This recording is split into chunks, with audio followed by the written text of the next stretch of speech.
ಆತ್ಮೀಯ H 16 news ಅರ್ಥಾತ್ ಹೇ ಸೀತಾರಾಮಗೆ ಸ್ವಾಗತ. ನಾನು ನಿಮ್ಮವ MI ಅಥವಾ ಮಲ್ಲಪ್ಪ ಜೋತಾವಾರ್. ಆದ್ಮೇಲೆ ಈಗ ತಾವು ದಿನ ಸುದ್ದಿಗಳನ್ನ ಅದರ ಜೊತೆಗೆ ವಿಶೇಷತೆಗಳನ್ನ ನೋಡ್ತಾ ಹೋಗಿ ವಿಶೇಷ ಈ ಮೊದಲನೇ ಸುದ್ದಿಯನ್ನು ನೋಡಿ. ಮಧು ಸಹ ನಿಮ್ಮೆಲ್ಲರ ಪರವಾಗಿ ನಾನು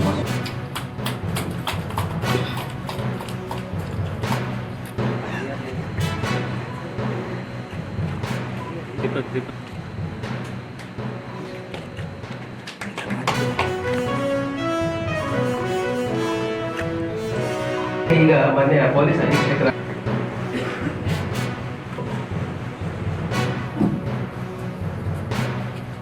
ಯಾವುದೇ ರೀತಿಯ ಮಾದಕ ವಸ್ತುಗಳ ಸೇವನೆಯಿಂದ ದೂರವಿರುತ್ತೇನೆ. ನನ್ನ ಕುಟುಂಬದವರು, ಸ್ನೇಹಿತರು ಹಾಗೂ ನನ್ನ ಸುತ್ತಮುತ್ತಲಿನ ಸಮಾಜದವರನ್ನು ಮೇಲೆ ನಿಮ್ಮ ಅಂಡರ್ಸ್ಟ್ಯಾಂಡಿಂಗ್ ಇರ್ತದೆ.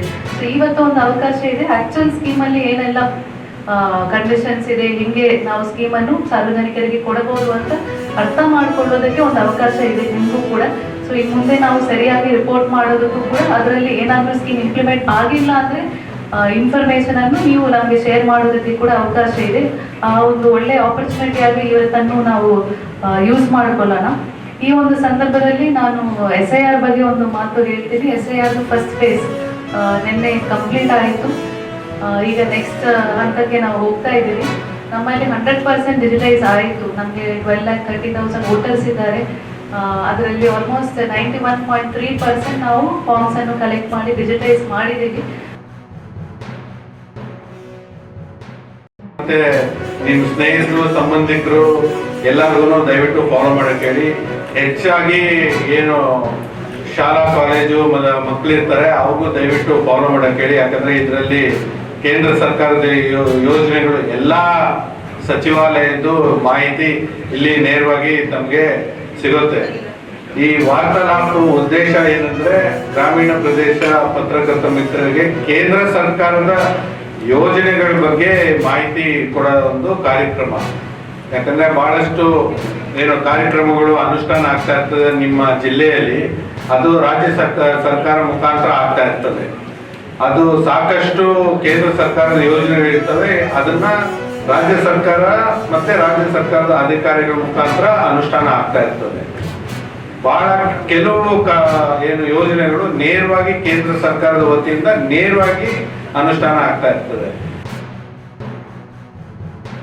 ಹೇಳಿದ ಆ ಥರ ಪ್ಲಾನ್ ರೆಡಿ ಆದ ನಂತರ immediately will intimate media also. ನಿಮಗೂ ಅದಕ್ಕೆ ಕಾಪಿ ಮಾಹಿತಿ ಕೊಡ್ತೀವಿ. ಸೊ ದಟ್ ಆ ಮೆಮರಿ ಯಾವಾಗ ಇರ್ತದೆ ಆ ವರ್ಕ್ ಇಂಪ್ಲಿಮೆಂಟ್ ಆಗುತ್ತದೆ. ಸೊ ಮುಂದಿನ ದಿನಗಳಲ್ಲಿ ಮತ್ತೆ ನಾವು ಇದೇ ಬಗ್ಗೆ ಪ್ರೋಗ್ರಾಮ್ ಬಗ್ಗೆ ಮಾಹಿತಿ ಕೊಡ್ತೀವಿ. Because ultimately media is the bridge between administration and public. ನಾವು ಒಂದು ಮೀಡಿಯಾದಲ್ಲಿ ನಾವು ಒಂದು ಪ್ರೋಗ್ರಾಮ್ ಅಟೆಂಡ್ ಮಾಡಿ ಹೇಳುವಾಗ ಒಂದು 50-100 ಜನರಿಗೆ ಮಾಹಿತಿ ಹೋಗ್ಬೋದು, ಅಧಿಕಾರಿಗಳಿಗೆ ಎಲ್ಲ ಹೇಳ್ಬೋದು. ಬಟ್ ಅಲ್ಟಿಮೇಟ್ಲಿ ನೀವು ನಿಮ್ಮಿಂದ ನ್ಯೂಸ್ ಹೋದ್ರೆ ಲಕ್ಷಾಂತರ ಜನರಿಗೆ ಅದು ರೀಚ್ ಆಗುತ್ತೆ.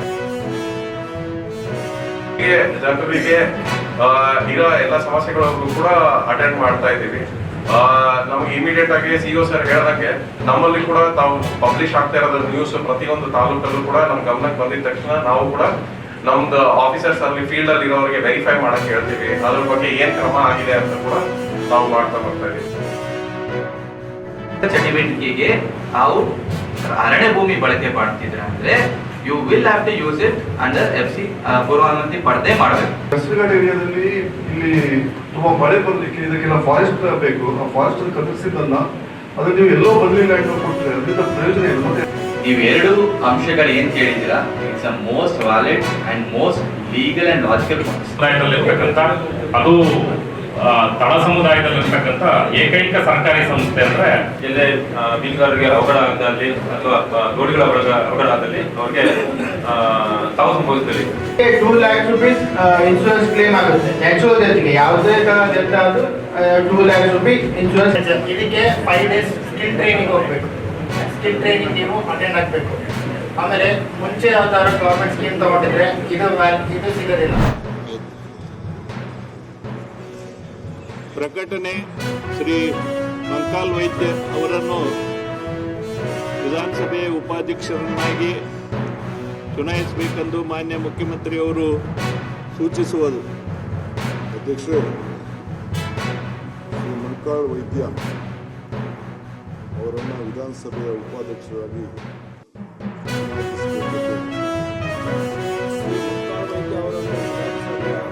ಉಪಾಧ್ಯಕ್ಷರನ್ನಾಗಿ ಚುನಾಯಿಸಬೇಕೆಂದು ಮಾನ್ಯ ಮುಖ್ಯಮಂತ್ರಿಗಳು ಸೂಚಿಸಿರುವ ಪ್ರಸ್ತಾವನೆಯನ್ನು ಅನುಮೋದಿಸುತ್ತೇನೆ. ಹೌದು ಎನ್ನುವರ ಪರವಾಗಿದೆ ಎಂದು ಭಾವಿಸುತ್ತೇನೆ. ಪ್ರಸ್ತಾವವು ಹೌದು ಎನ್ನುವರ ಪರವಾಗಿದೆ. ಪ್ರಸ್ತಾವ ಹೌದು ಎನ್ನುವರ ಪರವಾಗಿದೆ.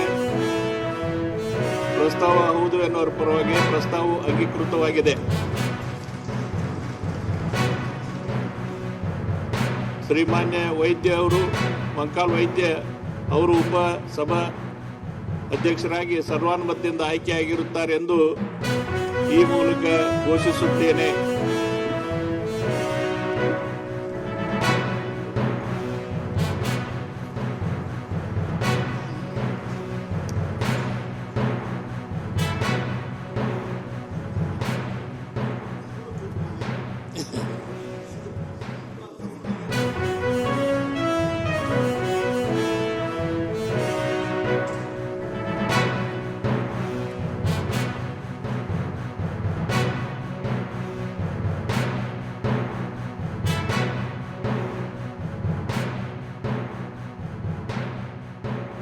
ವ್ಯವಸ್ಥೆಯಲ್ಲಿ ಪಂಚಾಯತ್ ವ್ಯವಸ್ಥೆಯಲ್ಲೂ ಕೂಡ ಜಿಲ್ಲಾ ಪಂಚಾಯತ್ ಮಟ್ಟದಿಂದ ಸುಮಾರು 2005ರಿಂದ ಅವರು ಬಂದ್ಕೊಂಡು ಮಾಡಿಕೊಂಡು ಕೇಳಪ್ಪ ಇಲ್ಲಿ ಆಮೇಲೆ ಮಾತಾಡುವಂತೆ ಪಕ್ಕದ ಟೈಮ್ ಇರ್ತದೆ.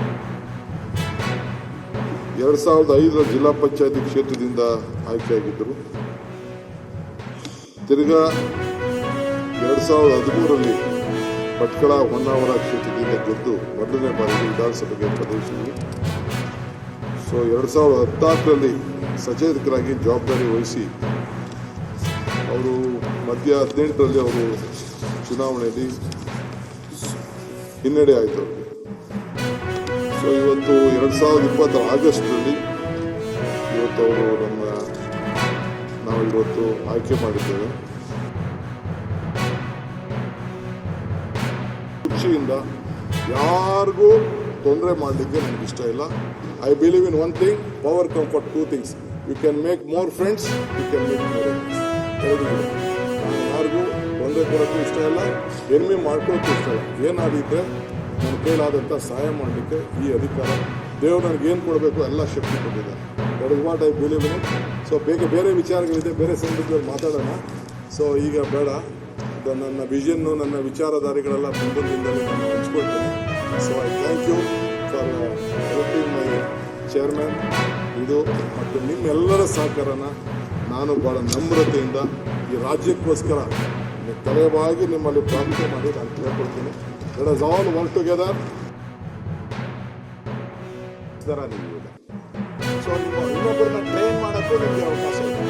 ಹಿಂದೆ ಕೆಲವರನ್ನೇ ಜ್ಞಾಪಿಸ್ಕೊಳ್ಳಿ. ಹಿಂದೆ ರಾಮಕೃಷ್ಣ ಅವರು 100 ಜನ ಅವರು ನಾಯಕರನ್ನು ತಯಾರು ಮಾಡಿದ್ರು.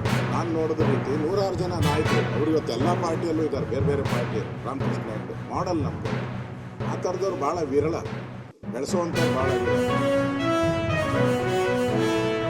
ತನ್ನ ಜೊತೆ ಕೂಡ ಹೊಂದಾಣಿಕೆ ಮಾಡಿಕೊಂಡು ಸದನವನ್ನು ಒಂದು ವೇಳೆನ ಹಾಳಾಗದ ರೀತಿಯಲ್ಲಿ ಗಂಭೀರವಾದ ಚರ್ಚೆಗಳಾಗುವುದರ ಮುಖಾಂತರ ಈ ಸದನದ ಒಂದು ಗಾಂಭೀರ್ಯತೆಯನ್ನು ಎತ್ತಿಡಬೇಕು. ತಾವಿಬ್ಬರೂ ಕೂಡ ನಮ್ಮೆಲ್ಲರಿಗೂ ಕೂಡ 224 ಶಾಸಕರು ಕೂಡ ಒಟ್ಟಿಗೆ ತಗೊಂಡೋಗುವಂಥ ಕೆಲಸ ಮಾಡಬೇಕು ಅಂತಕ್ಕಂಥದ್ದು ನಾನು ಮನವಿಯನ್ನು ಮಾಡ್ಕೊಳ್ಳೋದ್ರ ಜೊತೆಯಲ್ಲಿ ಉದಾಹರಿಸ್ಕೊಳ್ಬೇಕು.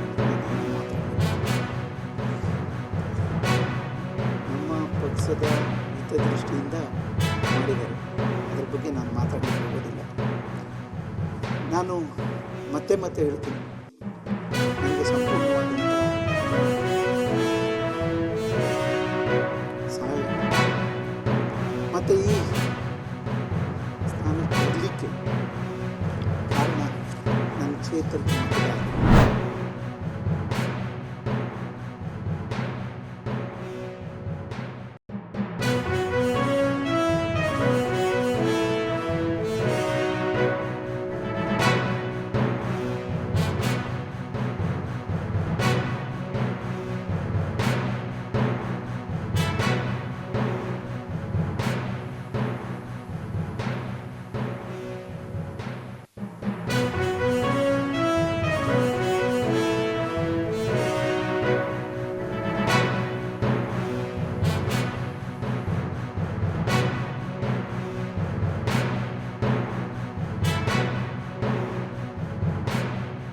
ವಿಜ್ಞಾನದಿಂದ ರಾಜ್ಯಶಾಸ್ತ್ರ ಪೊಲಿಟಿಕಲ್ ಸೈನ್ಸಲ್ಲಿ MSc ಪದವಿ ಕೂಡ ಅವರು ಪಡ್ಕೊಂಡ್ರು.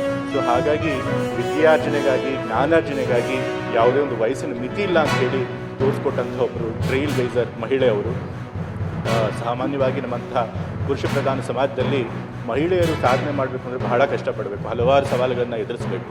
ಅದರೊಳಗೂ ಉಮಾಶ್ರೀ ಅವರು ಹಿಂದುಳಿದ ವರ್ಗದ ಮಹಿಳೆಯಾಗಿ ಕಡು ಬಡತನದ ಹಿನ್ನೆಲೆಯಿಂದ ಬಂದು ಒಬ್ಬ ಏಕಾಂಗಿ ತಾಯಿಯಾಗಿ ತಮ್ಮ ಮಕ್ಕಳನ್ನು ಬೆಳೆಸುವಂಥ ಜವಾಬ್ದಾರಿ ಇಟ್ಕೊಂಡು ವೈಯಕ್ತಿಕ ಜೀವನದಲ್ಲಿ ಬಹಳಷ್ಟು ಕಷ್ಟ ಕಾರ್ಪಣ್ಯಗಳನ್ನು ನೋಡಿದರೂ ಕೂಡ ಅದನ್ನೆಲ್ಲ ಮೆಟ್ಟಿ ನಿಂತು ಎಲ್ಲ ಸವಾಲುಗಳನ್ನು ಸಮರ್ಥವಾಗಿ ಎದುರಿಸಿ ಇವತ್ತು ಚಿತ್ರರಂಗದಲ್ಲೂ ಒಬ್ಬ ಕಲಾವಿದೆಯಾಗೂ ಯಶಸ್ವಿಯನ್ನು ಕಂಡರು, ಇವತ್ತು ರಾಜಕಾರಣಿಯಾಗೂ ಕೂಡ ಯಶಸ್ವಿಯನ್ನು ಕಂಡಿದ್ದಾರೆ ಮತ್ತು ತಮ್ಮ ಎಲ್ಲ ಸಹೋದ್ಯೋಗಿಗಳ ಪ್ರೀತಿಯನ್ನು ಪಡ್ಕೊಂಡಿದ್ದಾರೆ, ಜನರ ಪ್ರೀತಿಯನ್ನು ಪಡ್ಕೊಂಡಿದ್ದಾರೆ. ಸೊ ಹಾಗಾಗಿ ಒಬ್ಬ ಮಹಿಳೆ ಆಕೆಯಲ್ಲಿ ಪ್ರತಿಭೆ, ಪರಿಶ್ರಮ ಮತ್ತು ಆತ್ಮವಿಶ್ವಾಸ ಇದ್ದರೆ ಏನನ್ನು ಕೂಡ ಸಾಧಿಸಬಹುದು ಅನ್ನೋದಕ್ಕೆ ನಮ್ಮ ಉಮಾಶ್ರೀ ಅವರು ಮಾದರಿ ಮಹಿಳೆ. ಸುಮಾರು ವರ್ಷಗಳ ಕಾಲ ಅವರು ನಾವು ಯಾವುದೇ ಸಭೆ ಸಮಾರಂಭಗಳಿಗೆ ಹೋದ್ರೆ ಜೊತೆಲಿ ಹೋಗ್ತಿದ್ವಿ. ಹೀಗೆ ಆವತ್ತು ರಾಜಕೀಯ ಪ್ರವೇಶ ಮಾಡಿದವರು ಎಲ್ಲೂ ಕೂಡ ಎಡವಲಿಲ್ಲ. ಒಂದು ಭಾಷೆಯೂ ಉತ್ತಮವಾಗಿ, ಯಾವ ಭೇದ ಭಾವ ಇಲ್ಲದೆ ಎಲ್ಲರ ಜೊತೆಯಲ್ಲಿ ವಿಶ್ವಾಸದಿಂದ ಇವತ್ತು ಇಂತಹ ಮಟ್ಟಕ್ಕೆ ಅವರು ಏರಿದ್ದಾರೆ ಅಂತಂದ್ರೆ ನಾವೆಲ್ಲರೂ ಕೂಡ ಒಂದು ರೀತಿ ಸಂತೋಷ ಪಡುವಂತ ಒಂದು ಸಂದರ್ಭ. ಆದರೆ ಅಂಥ ಕುಟುಂಬದಿಂದ ಬಂದಂಥ ಹೆಣ್ಮಗಳು ಇವತ್ತು ಈ ರಾಜ್ಯದ ಮಂತ್ರಿಯಾಗಿ, ಈ ರಾಜ್ಯದಲ್ಲಿ ಇಂಥ ಒಂದು ಸದನದಲ್ಲಿ ಸಭಾಪತಿಯಾಗಿ, ಉಪಸಭಾಪತಿಯಾಗಿ ಕೆಲಸ ಮಾಡತಕ್ಕಂಥ ಭಾಗ್ಯ ಆ ಭಗವಂತ ಕರುಣಿಸ್ಕೊಟ್ಟಲ್ಲ, ಅದು ಅವರ ಪ್ರಾಮಾಣಿಕ ದೃಢತೆಯ ಒಂದು ಜೀವನವನ್ನು ಮಾಡಿರ್ತಕ್ಕಂಥದ್ದು ಸಂಕಲ್ಪ ಇದೆಯಲ್ಲ, ಆ ಸಂಕಲ್ಪಕ್ಕೆ ಕೊಟ್ಟಂಥ ಒಂದು ವರ ಅಂತೇಳಿ ನಾನಾದರೂ ಕೂಡ ಭಾವಿಸಿದ್ದೆ.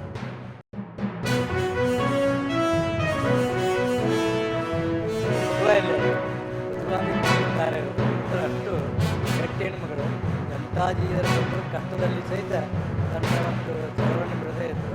ಮತ್ತು ನಾನು ಹೇಳಿದೆ ಆಮೇಲೆಲ್ಲ ನಂತರ, ನೋಡ್ರಿ ನಾನು ಮೊದಲು ತಾಯಿ ನಾನು ತಾಯಿಗಿಂತ ಶ್ರೇಷ್ಠವಾದಂಥ ವ್ಯಕ್ತಿ ಯಾವುದಿಲ್ಲ, ತಾಯಿ ಆಮೇಲೆಲ್ಲ. ಹಾಗಾಗಿ ನನ್ನ ಮದುವೆ ಮಾಡಬೇಕಾದ್ರೆ ನನ್ನ ಹೃದಯದಿಂದ ಮಂದಿಗೆ ಏನೇ ಇರಲಿ, ನಾವು ಎಲ್ಲರೂ ಕೂಡ ಗಂಡ ಹೆಂಡತಿ ಕೂಡ ಮಾಡಬೇಕು ಅಂತ ಹೇಳಿ ನನಗೆ ಹೇಳಿದ್ರು. ತಾಯಿ ಹೃದಯ ಹೆಂಗೈತೆ ಅನ್ನೋದನ್ನು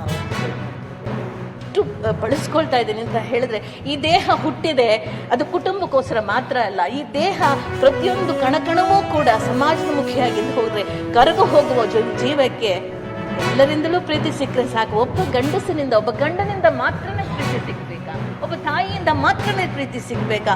ನನ್ನನ್ನು ಪ್ರೀತಿಸೋದಕ್ಕೆ ಇಡೀ ಜಗತ್ತೇ ಇರುವಾಗ ನನ್ನ ಪ್ರೀತಿಯನ್ನು ಎಲ್ಲರಿಗೂ ಹಂಚಿದ, ಎಲ್ಲರಿಂದ ನಾನು ಪ್ರೀತಿ ತಗೊಳ್ತಾ ಈ ಜೀವನವನ್ನು ಮುಕ್ತಾಯ ಮಾಡಬೇಕು ಅಂದ್ಕೊಂಡು ಈ ರಾಜಕೀಯ ಕ್ಷೇತ್ರಕ್ಕೆ ಬಂದೆ. ಅದು ಸಾಧ್ಯತೆ ಆಗಿದೆ ಮಾನ್ಯ ಸಭಾಪತಿಗಳೇ. ಅದು ಸಾಧ್ಯತೆ ಆಗಿಸಿರ್ತಕ್ಕಂಥ ನಿಮ್ಮೆಲ್ಲರಿಗೂ, ನನ್ನ ಜನತೆಗೂ, ನನ್ನ ಪಕ್ಷಕ್ಕೂ, ನನ್ನ ಕುಟುಂಬಕ್ಕೂ ಎಲ್ಲರಿಗೂ ಧನ್ಯವಾದಗಳನ್ನು ಅರ್ಪಿಸ್ತೇನೆ. ನಮಸ್ಕಾರ. ಮತ್ತು ನಾನು ಈ ಒಂದು ಸ್ಥಾನದಲ್ಲಿ ಏನಾದರೂ ತಪ್ಪು ಒಬ್ಬಳನ್ನು ಮಾಡಿದ್ರೆ ಬುದ್ಧಿ ಹೇಳಿ. ನಮಸ್ಕಾರ. बहुत शुभकामनाएं। तो पूरे नए संकल्प के साथ पार्टी को आगे बढ़ाएंगे, ऐसा हम लोगों का विश्वास है। आज आपको यहाँ इस प्रेस वार्ता में बुलाने का एक विशेष उद्देश्य है। हमको लगा कि 15 अगस्त को कांग्रेस के मुख्यालय में इस तरह का एम्बैरेसिंग इवेंट हुआ, जो सोनिया जी को लग रहा था कि मैं वो विरोध कर रही हैं पूरे वंदे मातरम गाने को, और बाद में उनके बौद्धिकता से गुणी मीडिया हेड ने कहा कि कुर्सी सुनी जा रही है। ये बिल्कुल बकवास था। कल खरगे साहब जब गोवा गए तो वहाँ भी पार्टी के कार्यक्रम में जोश का जाहिर किया। ತಾವೆಲ್ಲ ಇಲ್ಲಿವರೆಗೆ ಸುದ್ದಿಗಳನ್ನು ನೋಡಿದಿರಿ, ಜೊತೆಗೆ ವಿಶೇಷ ಘಟನೆಗಳನ್ನು ಸಹ ನೋಡಿದಿರಿ. ಅದು ನಿಮಗೇನು ಅನಿಸ್ತು? ನಿಮಗೆ ಲೈಕ್ ಮಾಡಿರಿ, ಶೇರ್ ಮಾಡಿರಿ, ಕಾಮೆಂಟ್ ಮಾಡಿರಿ, ಜೊತೆಗೆ ಸಬ್ಸ್ಕ್ರೈಬ್ ನಿಲ್ಲಿಸ್ಬೇಡ್ರಿ. H16 ನ್ಯೂಸ್ ಅಂತ ಸಿದ್ದರಾಮಯ್ಯ ಸತ್ಯದ ಕೈಗನ್ನಡಿ ವಂದನೆಗಳು.